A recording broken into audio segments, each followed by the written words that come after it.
Hello, ay, ay, ay, ay, ay. Okay, we have a real treat. Okay, all the 3 new espers, they are insane. Okay, I wouldn't say they're all insane. Maybe Yamato is probably the most tamed, but Mateo, he's really good, and I'm really very excited to have him in my lineup. In fact, I'm gonna be using him in my PvP tanky comp. That is where he's gonna shine in, I think. The Shimmer Legendary Esper is just freaking broken. I'll go through exactly what she does because it's quite a mouthful. But anyway, let's start off with Mateo Prometheus. Okay, I understand Mateo. Now, Mateo is a fighter who can enhance the team's abilities to perform multi-stage attacks. So he has a lot of multi-hits, basically. So ability 1, he's basically a Pokemon, right? Blast Burn, I'm pretty sure this is a Pokemon attack. Deals damage to one enemy twice based on attack. Each hit has a chance of inflicting Spark for 2 turns and dispelling buffs. Now, what Spark is, I will talk about it in just a bit. Ability 2, Fire Pillar, which sounds like Flame Pillar, another Pokemon attack. Deals damage to one enemy twice based on attack, same as the first skill, but inflicts disease and defense down for 2 turns.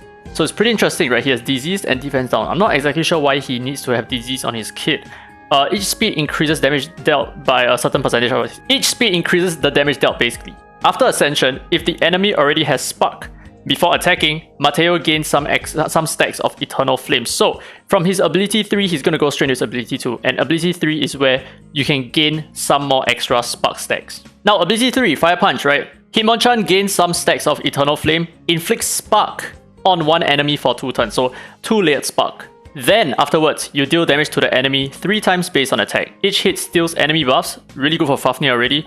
Upon successfully stealing, grants Mateo some stacks of Eternal Flame as well. So the thing is, you already have a Spark on the enemy after using this skill. And each speed also increases the damage that he deals, so he scales off speed, and each time healing is received, Mateo gains 1 stack of Eternal Flame. So he's naturally going to work really well with espers with a lot of heal procs, which is like Ahmed and Clara, for example. These 2 are going to be excellent. And even Jinuya as well, because whenever Jinuya takes a turn, she's going to heal him, and that's going to automatically give him 1 extra Eternal Flame stack. And the same goes for Everett as well. When Everett counterattacks or when he uses his second skill, basically, right? He's going to heal him twice, which means there will be 2 stacks of Eternal Flame like that. Which is part of the reason why I feel like Mateo is going to be extremely good in the tanky PvP comps right now. But there is more, there is more. The reason why I say that he fits the tanky meta is because of Eternal Flame. So each stack increases the attack that he does and reduces damage that he takes as well. So he becomes very tanky. You give him like Lifesteal, for example, right? Give him a Nether. He's going to be able to deal good damage at the same time. He's going to take less damage and he's also going to heal himself. Very nice. Now, taking a critical hit is what removes the Eternal Flame stacks, stackable with a limit. So we're not sure what the stacks is, but it's going to be more than 10 stacks. That is for sure because of his R6 effect. Now, this is what Spark does when a carrier takes a critical hit. So that means like when the enemy who has Spark receives a critical hit, let's say from Mateo, increases Mateo's AP, and deals extra damage to the carrier based on Mateo's attack, and anyone can land the critical hit. It does not need to be Mateo himself. Now, this attack will not miss, it will not land a critical hit, nor will it trigger an elemental boon. So it's just natural damage that is not true damage. It can also be prevented by, let's say, higher defense stats, for example. So I think his kit is actually really interesting, right? Whenever he gets healed, he's going to gain Eternal Flame, and he has defense down on his second skill as well, and he does scale according to speed, so he becomes very powerful in terms of single target damage. I think he has a lot more use in the current tanky meta. I'm actually quite excited about him. Now, good news, he is not an R2 Esper. He is also probably not an R4 Esper. I think he's more of an R6 Esper, but it's kind of like a small if as well. So let's take a look at his resonances, right? Final damage plus 10%.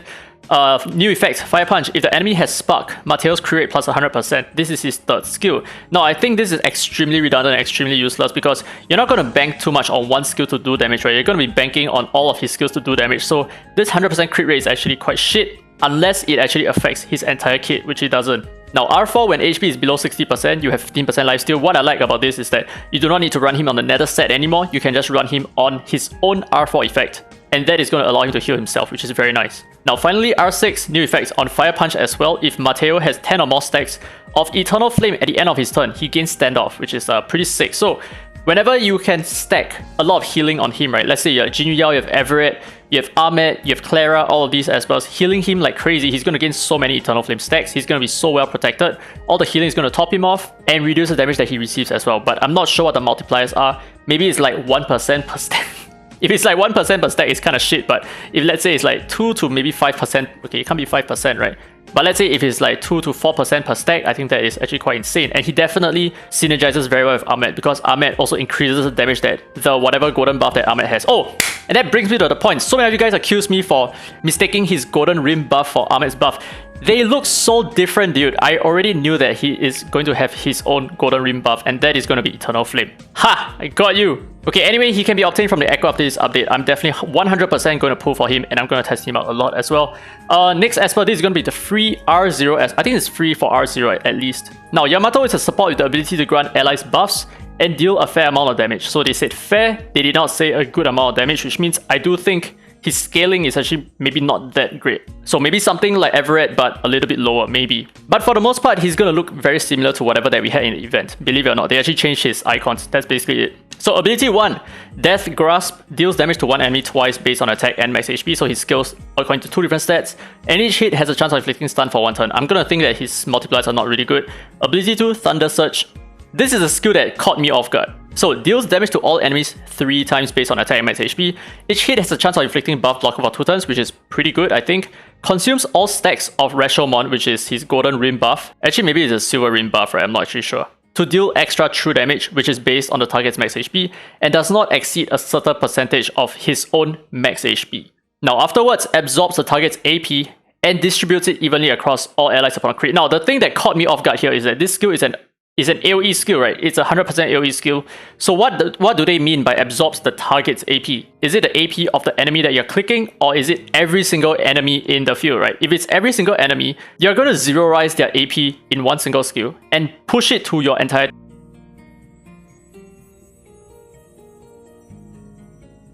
Now, Episode Crossing, this is his third skill. It's just a buffing skill. Grants all allies attack up buff and defense up for 2 turns.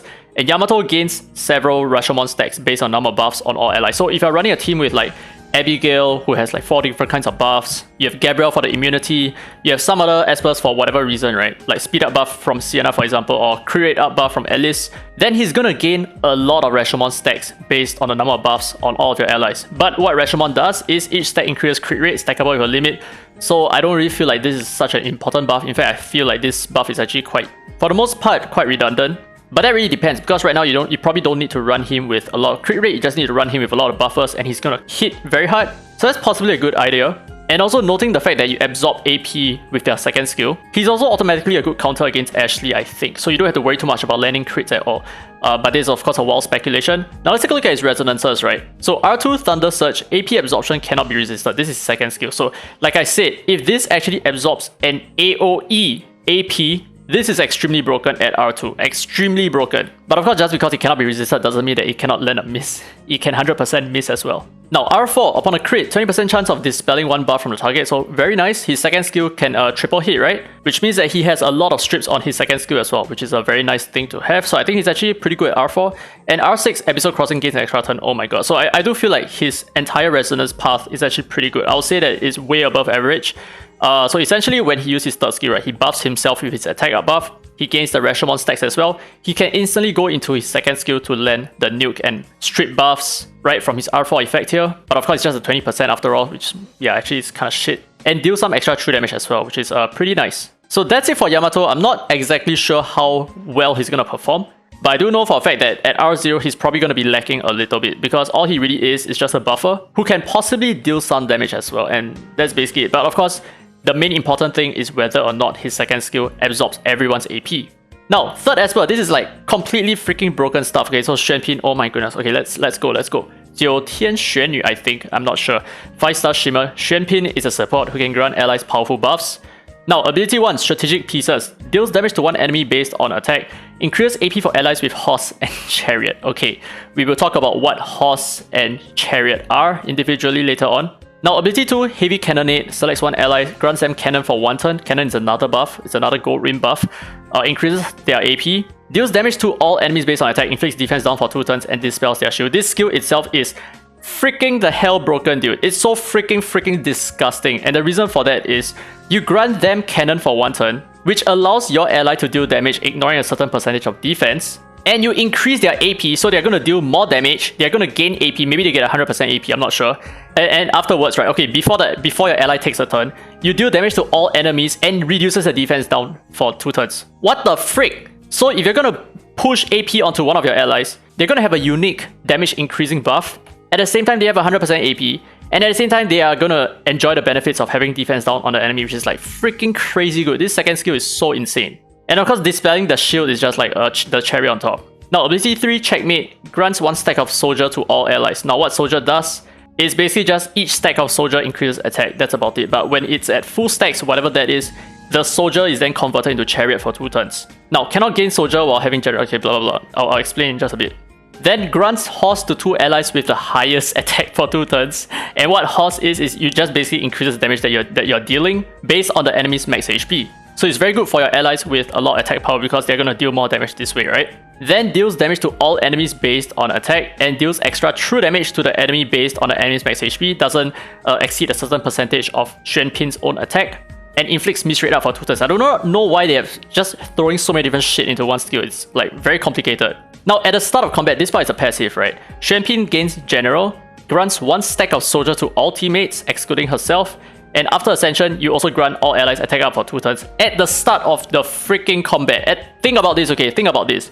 At the start of the freaking combat, you grant all allies attack up for 2 turns. You can go straight into your second skill, grant one of your allies cannon, increase their DPS output, increase their AP as well, deal damage to all enemies, defense break, right? And let's say the ally that you decide to push was like, I don't know, I'm not sure, something, okay? Something that does a lot of AoE DPS. Gaius, for example, yeah, Gaius. Holy freaking hell. No, wait a minute, no, Gaius does not work because they only gain cannon for 1 turn.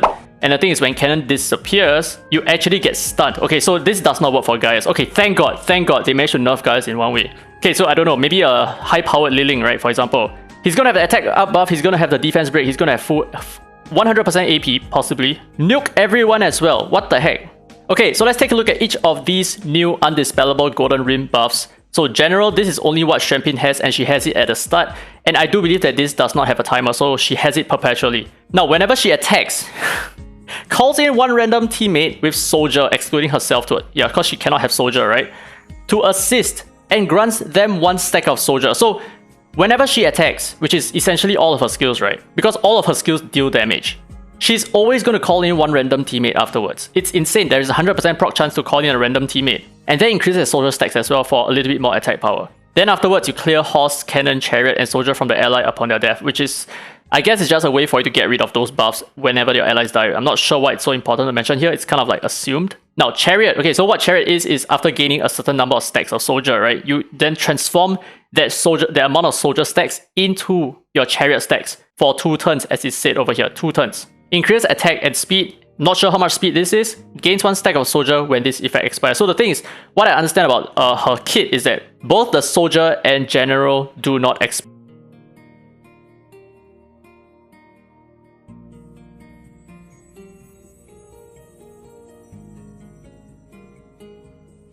And now Cannon, we have talked about this. Dealing damage ignores certain percentage of defense. Gains stun when this effect expires, which is essentially just 1 turn. So you're essentially a 1-trick pony and that's it. You get stunned.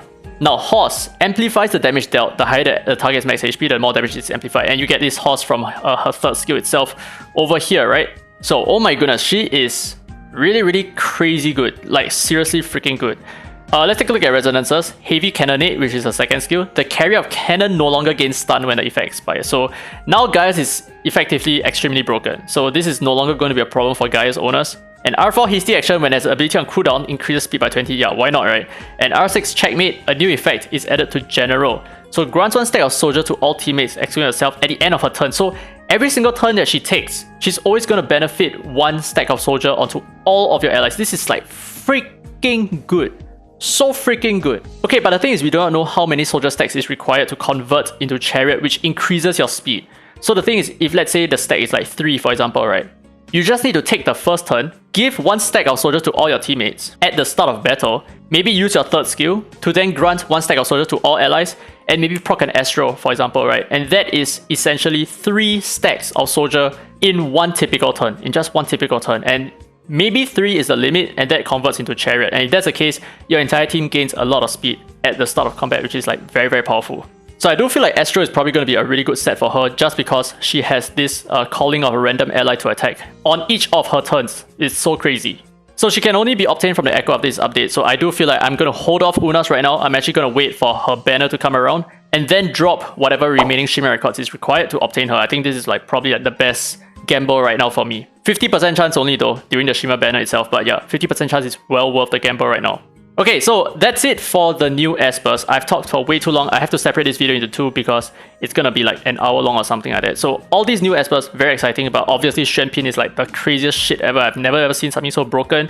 Mateo is also a really nice esper to have. I am actually quite excited for the fact that he is not an R something esper. He's good at R0, and I'm very excited to use him and test him out in my PvP 10 com as well. But anyway, let me know your thoughts down in the comment section below. I'm very curious to know what else you guys had to say about these espers. What am I not seeing? What am I not covering just yet? Give me all your ideas so that I know how to create content for these new espers as well when I do get them eventually, except for Xuan Pin, of course. But anyway, hope you guys enjoyed today's content. If you did, don't forget to thumbs up. It really helps the channel, and subscribe for more Dislyte content. And this has been Free to Play, and as always, I will see you in the next video, and I have to go and take a look at the rest of the content.